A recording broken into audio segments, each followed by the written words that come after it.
Hello, everybody, and welcome to our very first virtual curriculum night. I'm pretty excited for this. I've been getting prepped for this for quite a while. It's unfortunate we can't meet in person, but I think this will do pretty good. Hopefully you're at home relaxing in the comfort of your own place, watching this on whatever device that you may want to have. You definitely want to have access to put some comments in our comment thread.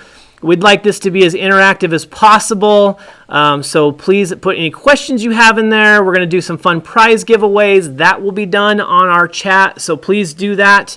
I'm going to flash up this intro screen one more time because there might be something kind of important on there that you might want to remember for later. I'm just saying. So we'll have this going here. I'm going to get started with everything in about 1 minute.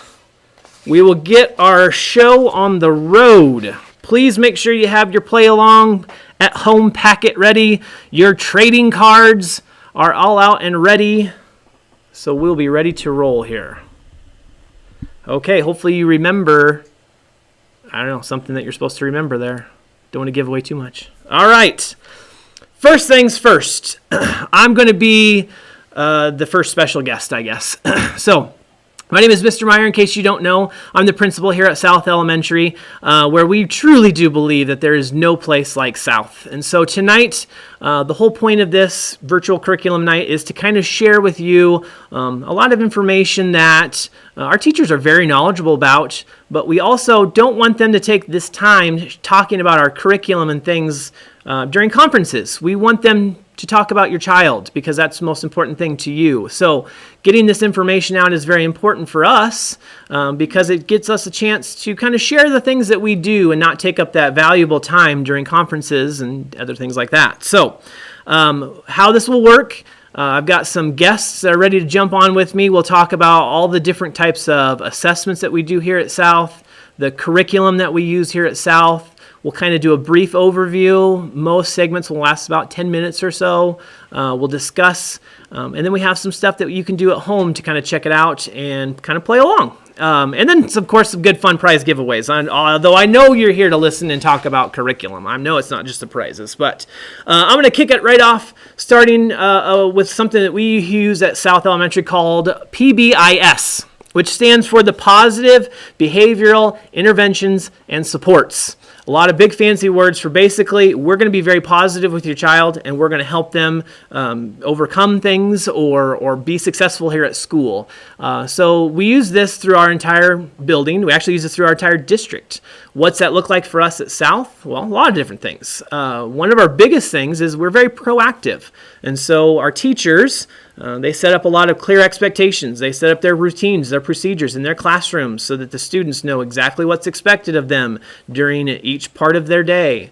We're very upfront with them about that. One of the big things that we use here at South is a motivator, and that's our Raider Badge program. Our Raider Badge program is something that all students participate in, and all students can earn a wide variety of badges. They've probably come home and talked to you about getting badges or maybe being close to getting badges. It's a very exciting thing. So basically what we've decided is if there's something that you're doing at South Elementary, you can earn a Raider Badge for it. So our Raider Badges, I've got an example of a special Raider Badge that you might win for just tonight. But it's just like this little button. And they get to put it on their lanyard, and then they get to keep that all year long and then take it home at the end of the year. What's amazing about this is when they achieve or they get a Raider Badge, it doesn't just stop there. So let's say they're a good friend and they earn their good friend badge. Well, then they don't have to be like, well, I don't have to be a good friend the rest of the year. We still want them to be a good friend. We still want them to push towards that so they can earn another good friend badge and actually level up. So we talk about a little bit of a gamification here at South where students can level up and earn extra badges, I guess, from that. And so they'll get another good friend badge and it'll have the number 2 on it. And that can go as high as they can get. So if they're a good friend level 3,472, I will make them a badge for that. So that's pretty awesome for them because they can continue to make themselves better people and interact with their other fellow students in good, positive ways. So like I said, this is a very proactive approach. What we like to do is try to help our students be successful right away instead of having to be reactive and then fix it when things go wrong. Now, that's not to say that those things don't still happen. Of course they do. But again, we're taking this kind of a very proactive approach to kind of making sure that their time is going to be worth it and they're going to be successful. That's what we want to do. We set them up for success. So we're going to get into one of our first little things here, our little fun things, but I do want to tell you about a very special Raider badge, and that's just for people attending our virtual curriculum night here. That's right. We have a Mythic Badge. Like, these badges are like super intense and super rare. They're not even on our Raider badge wall. And as a matter of fact, this thing just got created like 3 minutes ago. I'm going to put this up nice and close here. There's a curriculum night badge. Check that thing out right there. Yep, it's got a little rock star. You can't see it, but there are like fireworks in the background. Like, I'm pretty stoked about this. This is one of my favorite Raider badges I've ever made. And that's going to be for any student who is tuned in tonight, but you got to stay the whole time. You can't just duck out early. So stay with us. We're going to be done by 7, I promise. Maybe even a little bit earlier than that. I don't know. We've got some fast talkers, so we'll work with it here. I want to give our first prize away, though. We've talked about PBIS. We've talked about our Raider Badge program. Got a nice little overview of it, but I think it's time to give something away. So here's what we're going to do. Now, you have to be in the chat for this, okay? This is going to be on a chat, and that's it. So I've got some very fun board games and family games to give away. The very first one we have here is Taco versus Burrito. And when I was picking out prizes, I think I was hungry because I got a couple of food-themed ones. But this is a very fun card game. It's for ages 7 and up for 2 to 4 players. Takes about 3 minutes to learn, 15 minutes to play. That's right. So pretty good stuff here. I think this sounds like a lot of fun. What we're going to do is this. Get your trading cards. You know, those great things that you came home with? Oh, these are some collectibles. There might be a holographic one in there. We might even have one with like game-used teacher shirt in it. Who knows? So if you got one of those, hang on to that thing. I don't want to see it on eBay. But all your trading cards. On the back, we got some really cool, fun stats about all of our teachers and all of our staff that we have here at school. The very first question I'm going to ask is this. What are the total years of experience in education from all of our staff members here at South Elementary? That's right. Get your calculators out. You're going to have to calculate all of the years of experience that you can see on the back there. First person to put the correct answer in the chat is winning some taco versus burrito. Okay, so we're going to let that kind of go. Let that percolate. I got you guys, I got your calculator. Some of you are probably trying to put batteries in your calculator or find your calculator. Don't forget you have one on your phone. And get that thing going. I'm going to move on to the next segment. And when we do our next prize giveaway, we'll figure out who is our winner here. So, getting ready to move on. I'm going to bring in my very first guest. Our very first guest that we have on the show tonight is Mrs. Sherry Aylor. She's going to slide on in here. Come on in, Mrs. Aylor. Hello, Mr. Meyer. Hello. Thank you for joining us tonight. Mrs. Aylor, you're not like a regular here at South, so if you could just introduce yourself and kind of your job title, I think we'd all appreciate that. You bet. Again, I'm Sherry Aylor, and I'm the Director of Curriculum, Instruction, and Assessment here at Sydney Public Schools. So I work with all the kids, all the teachers, all the staff at all of our buildings. That's right. So I thought it'd be great for you to come on here. So the very first thing that we're going to talk about, Mrs. Aylor, is our MAP testing that we do.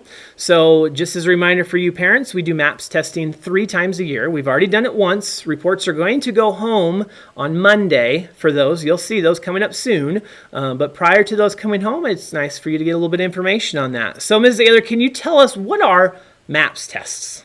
MAP tests the name of it comes from Measures of Academic Progress. Mm-hmm. We have all of our students, kindergarten, clear up into the high school, take MAP tests. And 2 things that are kind of cool about it is they're all given on a device. So all of our kids take the MAP test either on an iPad or a computer or a Chromebook. Mm-hmm. And the other thing that's really cool about MAP tests is that they're adaptive. They're, to my knowledge, the only type of a test or the only type of an assessment that's adaptive. And what that means is when a student starts out and they answer their first question, if they get that question right, the next question goes up in challenge. Mm-hmm. If they answer a question wrong, it goes down a little bit and becomes a little bit easier. And it levels out and gives us exact information on what a student can do. and what they're ready to learn next. So again, that's the only type of assessment that I know of that's adaptive and really focuses on what kids can do. So then we take the results and the scores from the students' map test, and we develop learning plans for them, and the kids set goals with their own scores, and so it becomes very individualized and very specific to each student. And no, you said that they were adaptive, and that's something that we really love here at South, because we definitely, after they get that test done, we know exactly where those students are at. And it even breaks it down into like sub-subjects in the subjects. And so you can see, like in math, for instance, they might be a little low in geometry, maybe a little high in number sense. So it really gives our teachers great information on where they can bring that student to next, and what we need to work on, and what we can continue to grow on. So that's something that we use huge here at South. And you said we also take these on devices. Here at South, we take them on Chromebooks, although we are kind of starting to look at possibly having them taken on the iPads, because we've had some success in other buildings, and our students are very familiar with iPads, since iPads are the device that most of our students are using. So that's something that we're going to be kind of looking forward in the future here. One area that I do want to talk about, kind of how our district, and you kind of talked a little bit about how our district uses maps, but let's get more specific about like how we use it here at South. So at South, we use this data for a lot of things. We use it for goal setting, which is something that we do across the entire district.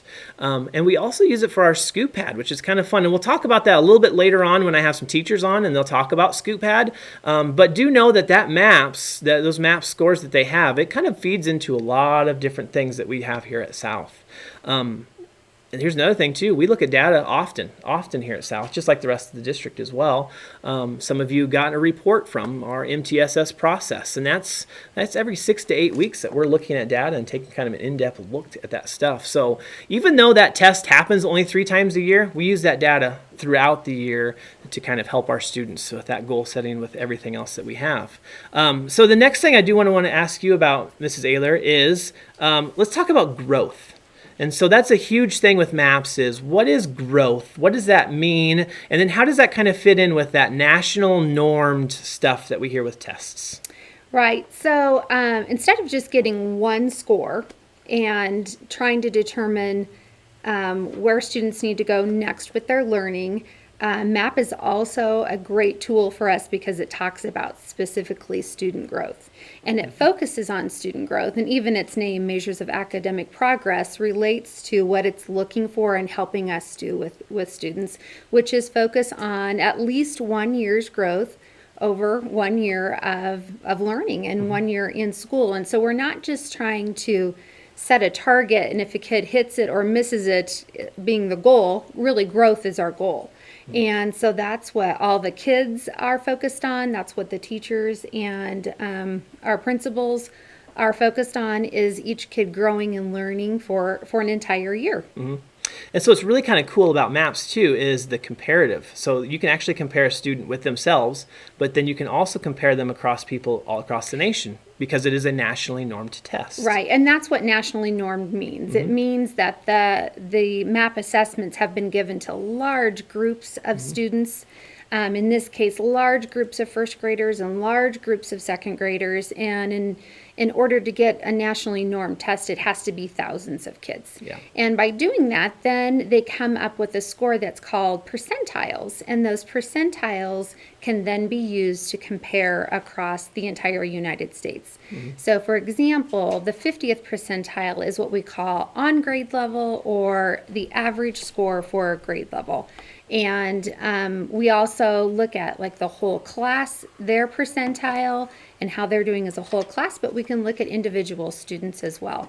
And that percentile is the score that we use to compare growth also across the United States. So a student who grows in their growth might be in the 75th percentile. That means that they had the 75th best score in growth, and only 25% of the scores were higher than theirs. Right. Yep, exactly. So like the next thing we're going to talk about is our goal setting.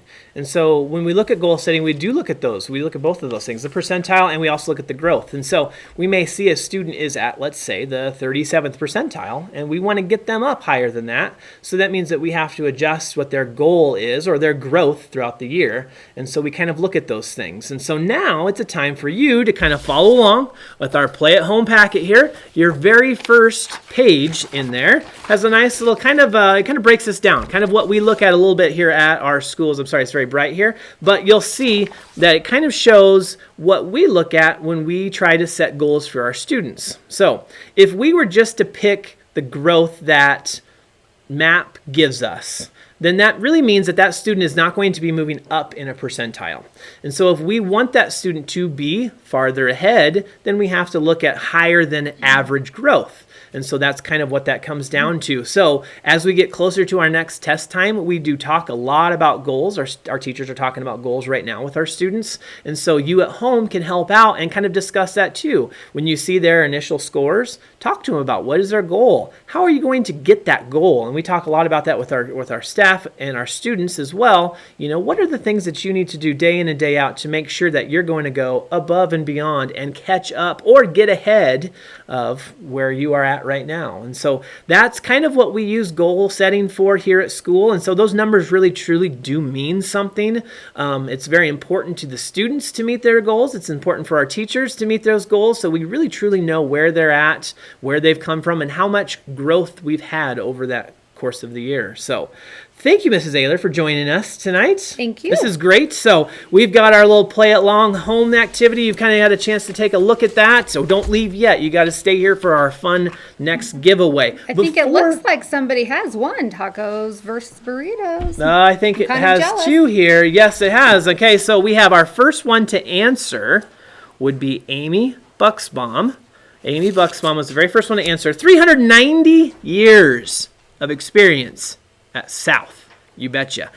So, Amy Bucksbaum, we're going to be sending taco versus burrito home for you. We have our next giveaway now. Are you ready for this one? This one's pretty fun. I like this one. This is going to be kind of neat here, okay? So, this one, maybe you've seen some stuff on this one. This is the Upside Down Challenge. Look at that. It's got a little green screen effect in there. You can see through it. You can't see through the real box. This is just this is the thing here. But the Upside Down Challenge, you betcha. That's what we're going to give away now. So here's what you're going to do. Again, looking at those wonderful trading cards. We're going to do different this time. So the first 10 correct answers, we're going to choose a random person, okay? First 10 correct, random person. Please make sure you put your name in the chat in case you've got like a really goofy YouTube handle name or something like that.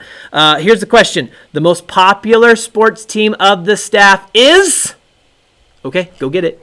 All right. While you're doing that, I'm going to introduce our next guest. Our next guest is one of our instructional coaches, and that is Jennifer Schneider. Mrs. Schneider, come on and join us next. Mr. Meyer. Hey there. How are you? Great. Wonderful. Nice to be here. It is wonderful. So our other instructional coach is actually our moderator tonight. This is Erin Meyer, and she's handling all the chat. So if you have any questions, that's the person that's answering you.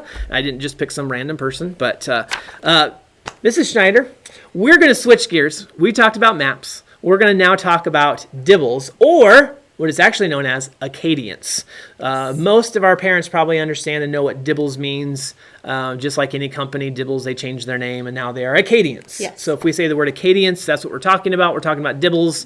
That's the stuff that we're discussing. So let's first talk about subtests. Okay. So, Mrs. Schneider, can you walk us through what are some of the subtests that we take here at South? What do we take them for? Okay.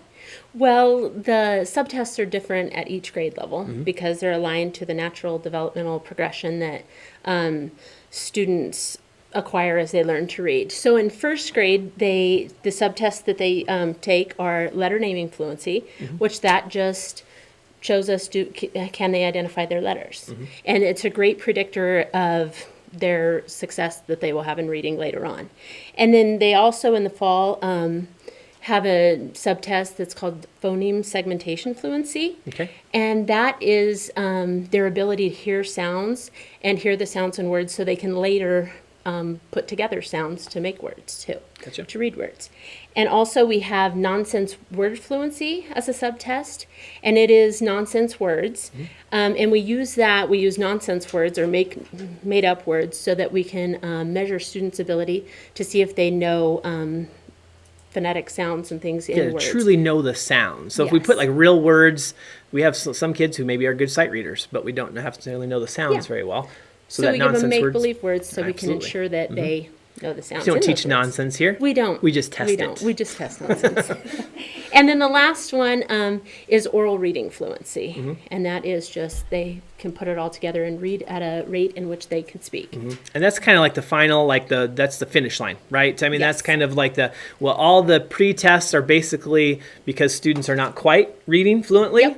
Yep. So we do tests that are going to basically be predictors. Yeah. And kind of guide us a little bit. And so that's why we use that nonsense word fluency. That's why we use that phoneme segmentation and the letter naming early. And then it eventually gets into oral reading fluency. And so in grades past South Elementary, the biggest focus is primarily on oral reading fluency. And so those other subtests are like, no, they just kind of phase themselves out as oral reading fluency kind of phases itself in there, which is kind of neat. So here's a great question. Okay. Why do we need to use then both maps and dibbles? Can't we just use one and get away with it? Well, there are a few reasons we use multiple forms of assessment, and one is because we do want multiple forms because they're just a snapshot of one day of students, their ability just on that one day. So we like to have just different measures, and also because they kind of measure different things. Like the maps gives the broad picture of their ability to decode words and comprehend, where dibbles is more on Acadians, is more on the foundational skills. Do they just have the ability to read words? Yeah. And the maps is kind of reading words to comprehend. Right. And so maps is more of that comprehension test, whereas dibbles is more of a how well can you read test. Yes. That's kind Yes. of a basic way Can of you putting read that there. words? Exactly. One other thing that we do with our dibbles or Acadians is progress monitoring. And so what is progress monitoring basically? It's basically just the system we use to monitor students' progress.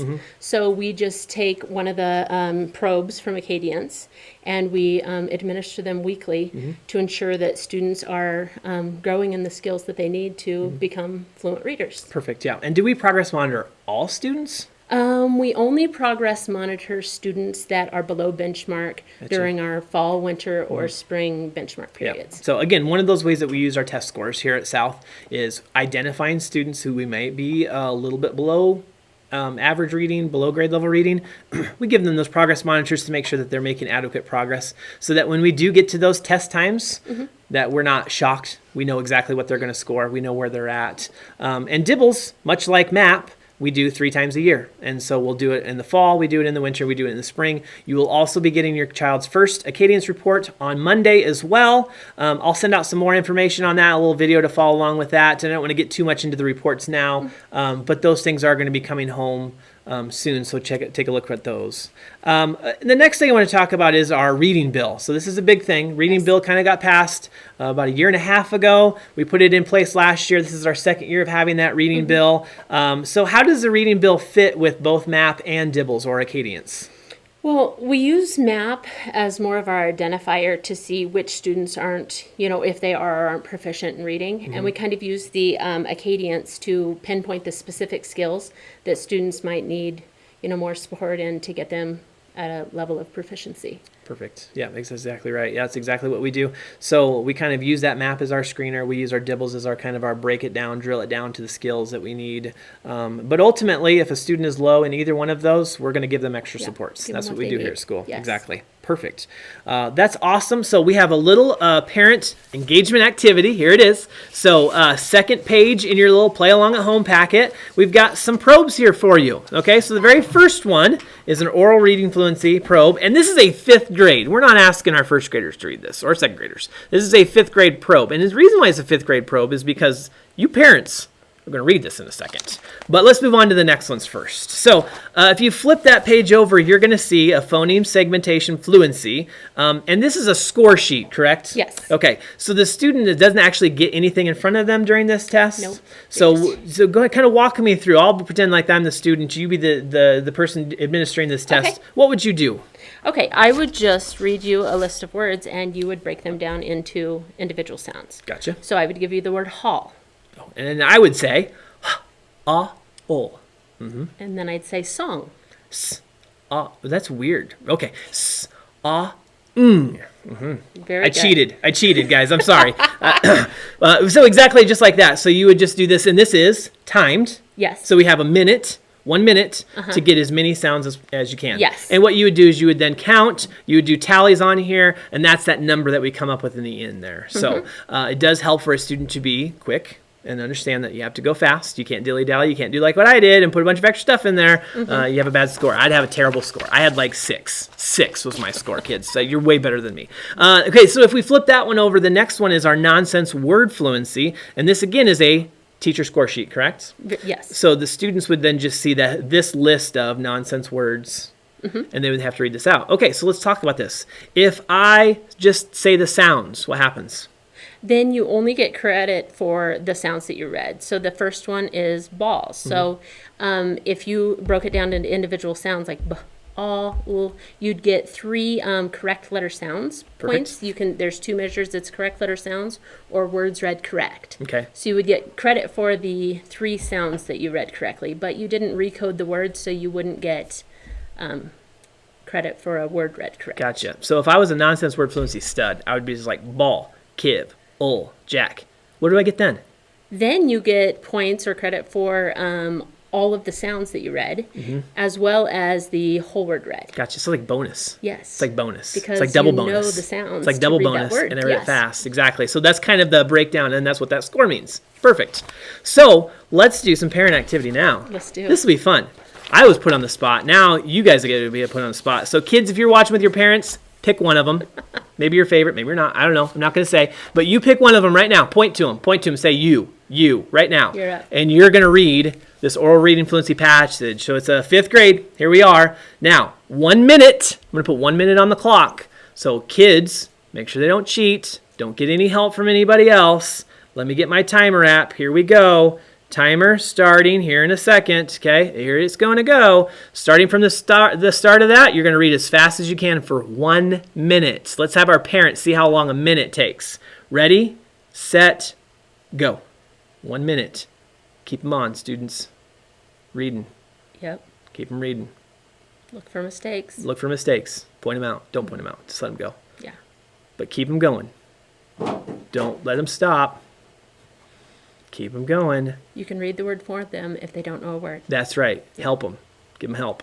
Don't let them sit for too long.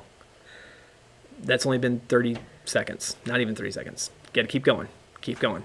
Minute's a long time. Yeah. They're going fast. Speed them up. Yep. Keep going, parents. Keep going. Almost there. Don't you stop.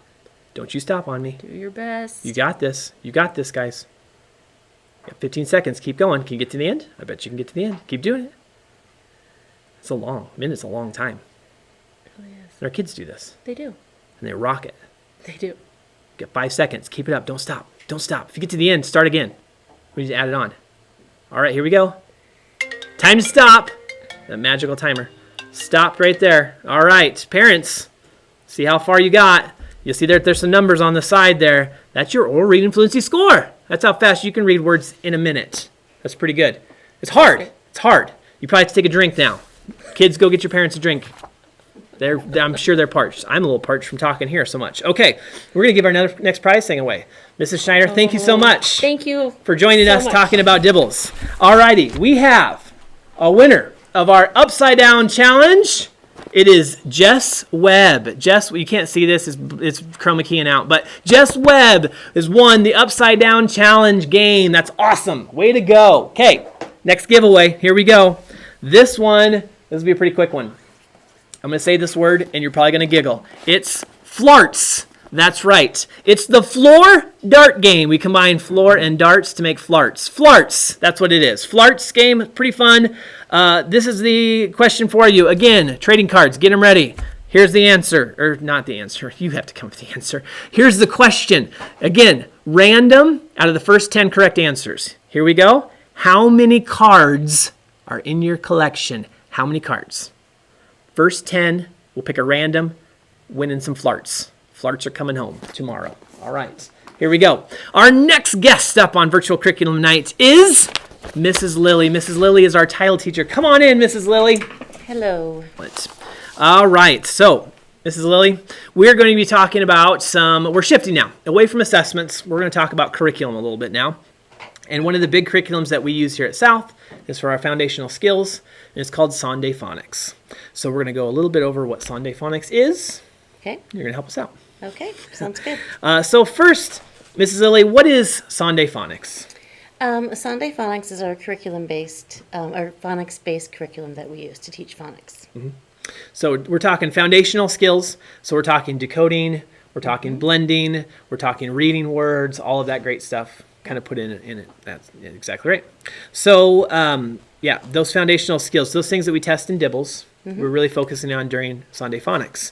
We do Sunday Phonics during a time called win time. And we have win is what I need time. So our students are truly working at their ability, their levels. So we can go a little faster and go a little slower if we need to. So tell me, how does Sunday Phonics, how is it set up to help our students with their fluency? It's set up, students need the foundational skills in order to become good readers. So Sunday Phonics helps them with phonemic awareness in phonics, and once they master that, they're ready to start becoming more fluent readers. Perfect. So a lot of practice, a lot of different things that happen. So let's talk about how we use Sunday to help with our interventions. Okay, Sunday, I have that written down somewhere. So we have mastery checks in Sunday, and then we can look clear. The mastery checks clearly indicate where the student is and where they need the practice, and where their weaknesses are and where their strengths are. And so then we take a look at that, and we either work on those skills, back them up a little bit, or if they're really, the mastery checks show us that they're right on task, and we can keep going forward. So Sunday setups that we have basically every 5 lessons, we do some sort of a mastery check, which would be kind of like, it's kind of like the old school spelling list, but different, because we don't study it all week. We practice it throughout the week, but we don't send the list home to practice at home and memorize. It truly is, do you know this skill? Can you apply this skill? And so then also after that 5 lessons, when it does introduce a new skill to us, it doesn't forget that skill either. Right, it keeps coming back in a circular fashion. Right, and so we kind of call it spiraling. And so our curriculum does spiral. And so even though they've learned something in lesson 12, they're going to continue to get that practice throughout the year. So we truly do know if a student retains that skill. So it's not just that they kept it for those 5 lessons and held it together, but they truly have to have it inside their heads and ready to roll. Yes. So, so basically, that's exactly what we do. We do that mastery check, and if they are deficient in that, if they don't pass that mastery check, then we give them some extra supports. Redo that mastery check, make sure that they've gotten it. We don't leave anybody behind. We're going to give them some extra practice if they need it. So that's perfect. So tell me, what else happens during win time? Win time, they have extra skills practice, fluency practice. They might practice on Scoop Pad, ELA, which is also a program that kind of gives us an idea of where they're at and what they need to work on. Perfect. Yep, exactly. So those are the things that we kind of do and work on. Usually it's done in like a small group setting. Yes. We have some rotations that kind of move around, and so our students are in groups of, 3, 4, 5 at a time maybe. Rotate around. Roughly a Sunday Phonics lesson lasts about how long? Between, I think, 25, 30 minutes, sometimes 20 minutes, depending. Some are a little longer, some are a little shorter. Sure. But it's all about rapid, quick, making sure that you can blend quickly. You have that automaticity. That's what we're looking for. We truly don't want those students struggling. We want them to be able to see it, blend it, put it together, run with it. That's kind of what we're looking at. So we obviously differentiate during that time. So we do add a little bit, take a little away, move them along at their pace, and go from there. Very good. So here's what we have. We have like a little bit of a sample here, and Mrs. Lily, you're going to help me with a little bit of this. So if you look back in your Play at Home guide here, after your Acadience probes that we have, I've got a couple of, these are worksheets. So these are not actual lessons. These would be like our independent practice that the students would do. But you'll see some similarities between this and the lessons that they have. And so I just pulled just a random lesson, 35. We're roughly around 35. Some are a little farther, some a little behind. Then this very first one that you see is a grade 2. So this is what we call Sunday Systems Essentials 2. basically grade 2 Sunday, okay? And what they would have to do on this worksheet here is that they would have to read those 4 words, and then they would also have to have some meaning with those words, which is kind of cool. And so then they'd have to put the 3 words that go together in this. And so that's one of those little parts of Sunday that I think we kind of forget a little bit about. Not only reading, but understanding what you're reading. There's a lot of that built in. Yeah, it's really kind of a study of words, and they really get to look at words, not just to read them, but I think if struggling readers, they work so hard to read them. But if you, with Sunday, they get to know the words a little bit better. So a lot of them have more interest in it now. Absolutely, yeah. And so, if they were to do this independent practice, you could definitely tell that they could, A, read the words, but then they also know what they're reading by just a little simple activity like this, where they're reading those 4 words and then writing the ones that are related down. Now, if you flip that and go to, like, let's say a lesson 35 in Essentials 1, a little different here. This one, they're actually kind of rearranging some sentences, which is kind of nice for some vocabulary, some language work that's built in this as well, too. And so they have a question, then they have to rewrite the end of the statement answering that question, which is kind of cool. So they're reading this, and then they have to then fit that in there as well. Now, let's go over a little bit of, like, let's say a student is reading a sound, okay, or reading a word would be better. Let's say they're reading the word sip, and they make a mistake. We correct that, right? And how do we correct that? So if they're reading a word and they do it wrong, what are we going to do? We usually trace the word. So we'll say, let's trace, and with 2 fingers, and we'll just kind of go over it like if it was sip, go sip, and then blend it along the bottom, sip. And Perfect. So we're bringing in that kind of that sensory stuff as well, too. Yep. So they're using their fingers to then trace a word as they're looking at it and reading it. So they're doing multiple things to kind of make sure that that kind of sticks. And it's not just a repeating of words over and over and over again. We do bring in that body as well, too. Yep. If we're writing a word and we've misspelled it, we're not going to trace. What are we going to do this time? We're going to touch spell it. Touch spell it. So when we touch spell, what do we do?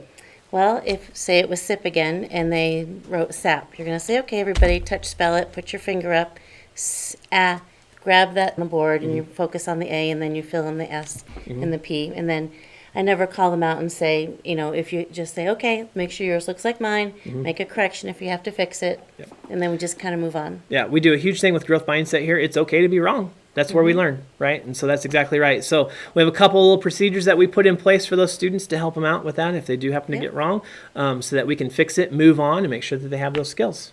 So that's excellent.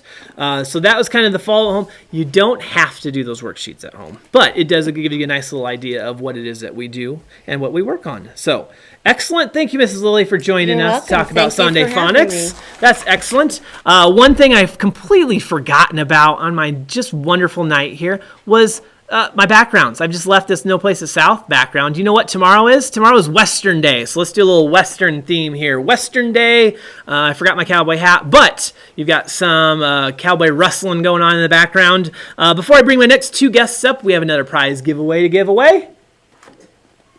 I don't know. It sounds right. It's live here. We're doing what we can. Brittany Whitmere. Hopefully I said your last name right. It's spelled right. I at least know that. You have won Flarts. You've got a bad case of the Flarts. It's coming home tomorrow. We're going to give away another game now. This one's going to be a tough one. So looking at your trading cards, I put that she didn't have any fun facts to share about herself, so I made one up. Your job is to find which one I made up, which one's not true. So one of our staff members here, and I already gave you a hint, I said she, narrows it down. It knocked like 3 people out. Which one of these has a fake fact on it, okay? So, again, random, out of the first 10 correct answers, I forgot to show you what you're going to win. Another food-themed Throw Burrito is the game here. It's a dodgeball card game. Probably 2 of my favorite things, dodgeball and cards. So, dodgeball card game, you throw the burritos. This sounds like a fantastic game. So, throw burrito. For the person that can figure out what was the fake fact on the back of the playing cards, let's see what you can come up with. Alrighty. We have our last 2 guests. We're doing decent on time. I like it. We're going to have a couple of our grade level teachers coming in joining us right now. So we have Mrs. Brown, first grade teacher, coming right in. Okay. Hi. Hello. And Miss Donna Schluckebier, we're going to call her Miss S, coming in as well. Hello. There we are. So we're going to do some a little bit more in-depth discussions about like our specific curriculums that we have. I'm still with it right here. I'm still hanging in there, so I'm still not mumbling too much. That's great. So, all right. So let's start with math. Okay. So let's talk. Ms. Schluckabeer, can you tell us what's our big focus of our program, which is called Go Math? What's one of the big focuses? Sure. Yeah. One of the neat things about Go Math is it's really a problem-based. They learn to solve the problems lots of different ways, which is neat because if a kid is struggling with a certain strategy, Go Math teaches it numerous different ways. So they have, a bunch of different chances to really click with what's being taught. A lot different than just, the old way of you memorize this, memorize that. They're taught many different strategies to solve what they're needing to do.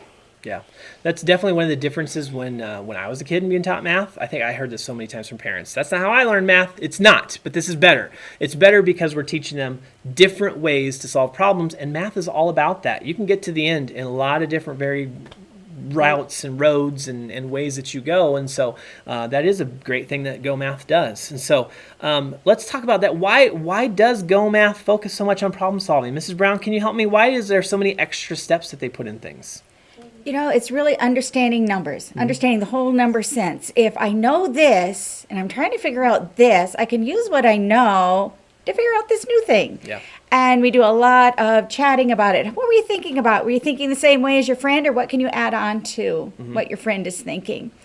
So really, the foundational piece of Go Math is really understanding numbers, understanding the relationships, understanding patterns, seeking those out.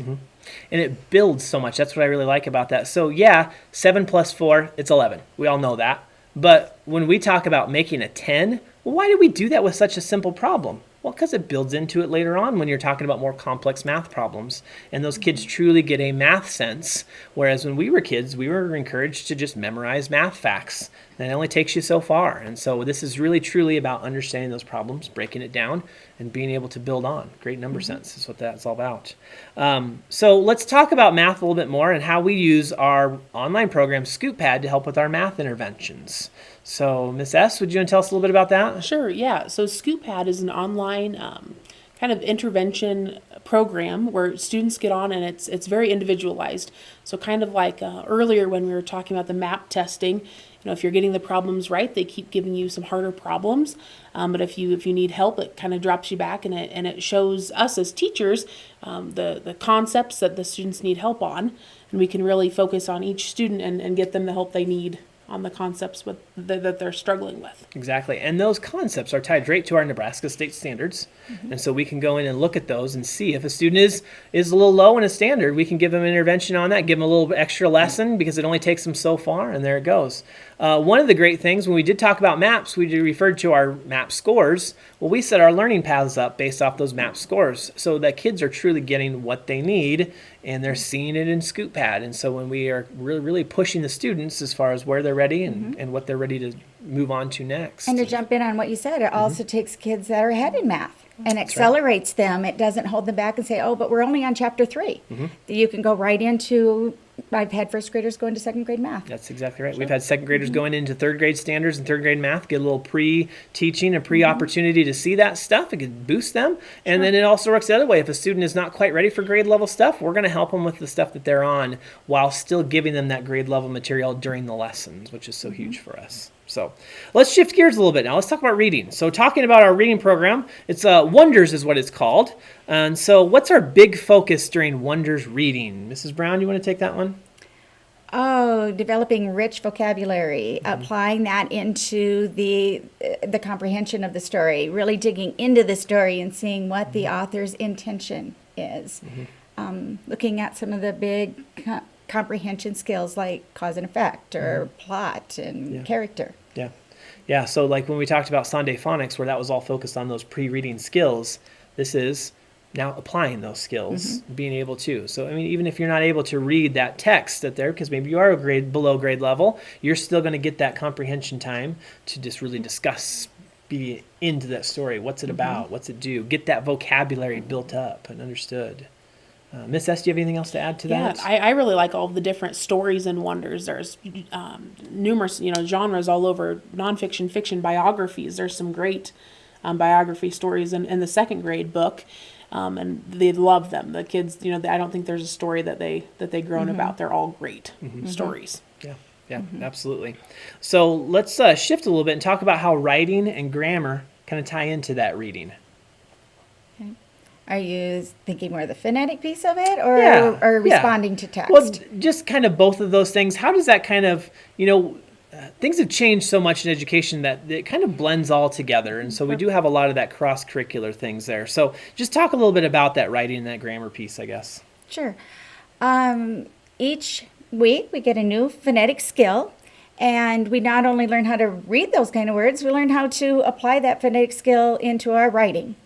And we also get a writing prompt that, again, goes into the text. Look back into the text and how do you organize your thoughts? How you organize, you kind of model it off of what you're reading and go through it to complete the writing prompt. And the kids Perfect. really enjoy them. Yeah, absolutely. I think that's definitely something that we and hope to never have as a lost art of writing. We do a lot of typing and texting and all that good stuff, but writing is still very important, and having that rich vocabulary and structure is great. Miss S, do you have anything to add as far as the writing and grammar go? Yeah, I was a struggling writer as a student, but these kids, they love it. They love it now. Like you said, it relates back to the stories that we read, and it's a really rich program. Excellent. Yeah, for sure. All right, let's shift it even a little bit more now. Let's talk a little bit about science. And so our science curriculum that we use here at school, slightly different. This is fairly new. I mean, we haven't had it for very long. We have kind of shifted this around. We do base our curriculums that we buy off of our state standards. Those state standards have just been redone in recent time. I say recent, within the last 3 years probably or so. So Mrs. Brown, you want to talk a little bit about science? Oh, I'd love to talk about science.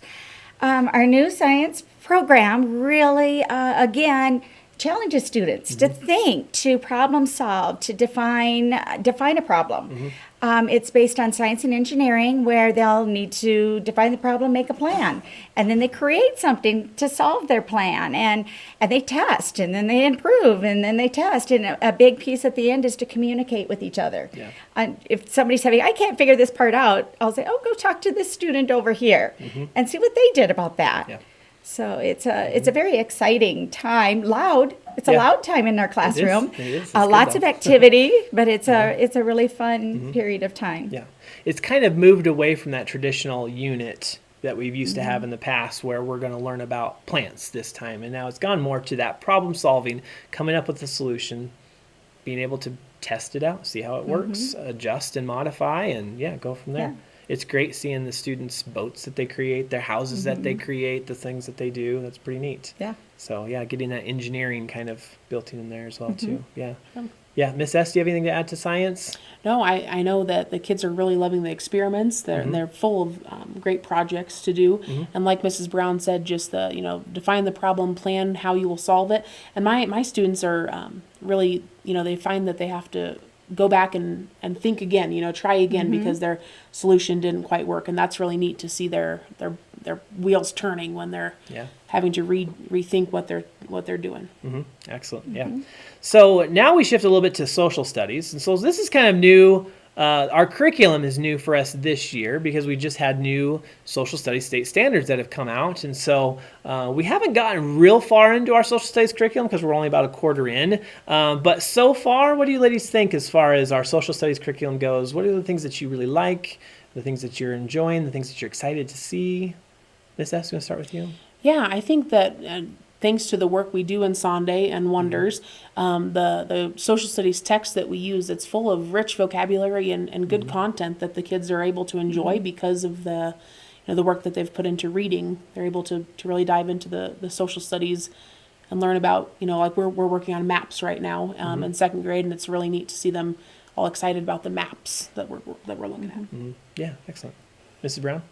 I think it really sparks a lot of good discussion. There's something that is presented, and then the kids, talk to your partner about what you think. What do you share it with the class, and just prompts a lot of really deeper discussion than you would sometimes think from first graders. Yeah. And that's one of the things I really like about our curriculum is that we have some parts in the day that are very direct instruction. Like I say something, you repeat, you respond, you answer, those sorts of things. It's very quick paced, very action packed. And then we get into some other things where like math, social studies, science, where it is more discussion, it is more experimental, it is more, kind of relaxed. And so we have a great balance of you're not just going to listen to me talk to you all day long, but you're going to interact and engage. But it's also going to be one of those times where if you're creative, you can shine here. If you are one of those kids that just depends on structure, you're going to shine here. But we're going to take all of your strengths and we're going to help them out throughout the day. So that's definitely something that's really cool. And now something else that is super important to us still, and that we still do have in our elementaries, is art. And so we have a program called Art in Action. It has several lessons throughout the year that our classroom teachers do. We don't have a dedicated art teacher. It's done in the classroom. But if you want, ladies, tell us a little bit about Art in Action. Mrs. Brown, I'll start with you this time. What do you want to tell us about Art in Action? It's based off some of the great artists, and we study their techniques. We look at foreground, how color is being used, symmetry, figures in motion, how to draw a person that looks like they're moving, not just the stick figure, balance, and then the kids learn about the concept, and then they apply it to their very own art. It's sometimes messy, but it's all good. It's good. Art's a great time to be messy, yeah. Miss S, how about you? Yeah, I really like that they use a lot of different mediums in art and action, as they call it, instead of just, we're going to paint today. We just did one earlier this week with chalk pastels, and I don't think I ever used chalk pastels as a kid. So they get to really experience a lot of different techniques or mediums. Right.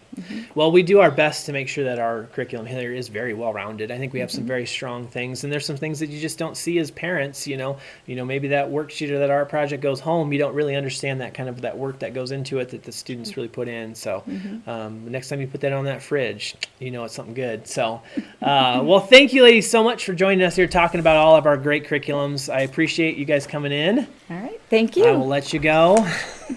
We are about ready to wrap this night up. My goodness, I can't believe I kept the time as good as I did. Whew!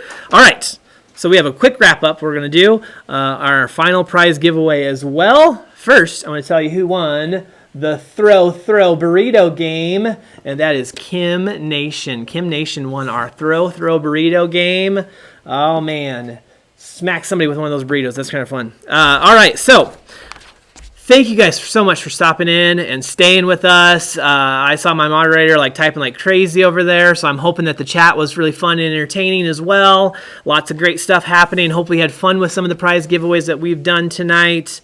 And again, I just really appreciate you guys being flexible this year, making it so that we can still have this curriculum night in this kind of different setting. Hopefully you enjoyed it. I haven't seen exactly how many people were on here. I'll give a report maybe tomorrow on that. But I do appreciate you guys taking your time to get an hour out of your night at home with your kids to just kind of learn about the things that we do here at South. So I really do appreciate it. Truly, without you guys, our South would not be as special a place as it is right now. So here we have it. I'm gonna wrap this thing up here. I'm gonna do our final prize giveaway. Here's what it is, and this is for the big stuff. All right, I've got the big barrel. I got to pull it out here, but it's ridiculously big. This big barrel. It's got these giant wooden dice in it. A Yardsie game set. You could play Yardsie is what it's called. You can play Yard Farkle. I don't know how you can find those, but anyways, you can do that. It's great. It's a really cool set. It's worth about $70, okay? And then I also have an Amazon 4th generation smart home hub. It looks like an orb. It's awesome looking. It doesn't even come out until the 22nd. I'd show that to you, but I don't even have it yet, okay? Those are their two big prizes. Here's how you win them, okay? On the chat right now, and I'm going to leave this stream going here in a little bit. I'll leave it for a while so that you can get that on there. You need to put that saying that I had at the very beginning of the stream. Hopefully you have that remembered. Put that stream in there, and also please put your student's name in there as well. So put those two things on the chat for me right now. As soon as you do that, you can peace out and get on the rest of your night. But that's all I have for you. Enjoy those playing cards. those of you that found the holographic or the teacher game used jersey stuff, I mean, good luck. That's awesome. That's super cool. So thank you all very, very much for joining us tonight. I'm going to leave, like I said, I'm going to leave the stream going for a little bit so that you can get that comment in there. We want to make sure that those all get put and we can get those collected. So kids, I will see you tomorrow. Curriculum Night Raider Badge. That could be yours tomorrow. All your parents have to do is put that saying and your name on it. I'm going to get a drink of water, and I will see you all tomorrow.